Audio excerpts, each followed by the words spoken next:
Hey guys, this is part 10 in the 10-part video series on cold calling. I hope you've enjoyed it thus far, and I'm happy to finally get here. Number 10 is going to be also a bit unique.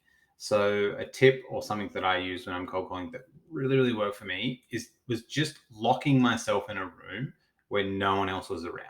I used to go in the office that we're in Sydney's CBD. I just, we'd have those little kind of huddle rooms. So I'd go book one out for an hour and a half, or 2 hours, at a certain time of the day. Um, I would just lock myself in the room. It does quite a few things. So the first thing is I actually was extremely self-conscious when I started cold calling around other people. And so I do it and I sometimes just freak out and just like hang up the phone. Just when I was calling out other people, I just didn't want to be known as that really loud person. So that kind of avoided that point. Also, a lot of the embarrassment as well. In that room, you're by yourself, no one can actually hear you. So it's great. And then again, a lot of the time when I was initially making cold calls, I would call and someone would pick up and I would just freak out and I would just hang up. And I did that a ton of times. When I did that around other people, I just feel self-conscious, like, they're looking at me like, what's happening? When you're in the room, no one knows it's happening and you just hang up. It's fine. Even if the person calls you back, just don't pick up, move on to the next one, call them 3 months later. Like, no one's going to care.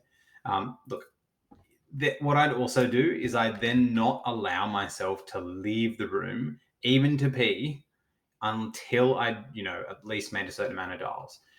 I would highly suggest don't start with a really high number. Start with maybe 20, just 20, and then do that consistently. Not like 100 because it just gets really intense. And then over time, I just increase the number of dials or the actual time period that I need to be in the room. Sometimes over time, it became a time period because my time talk on the phone would actually increase as I'd be having many more conversations because I became better and better at cold calling. So at the end, I was kind of just doing either an hour block, an hour and a half, or sometimes 2 hours. I'd push it, just depending, on how many, if I felt like I hadn't done that many that period of time or whatever. But yeah, that's part 10 of the 10-part series. I'm sure there's a ton of stuff I missed.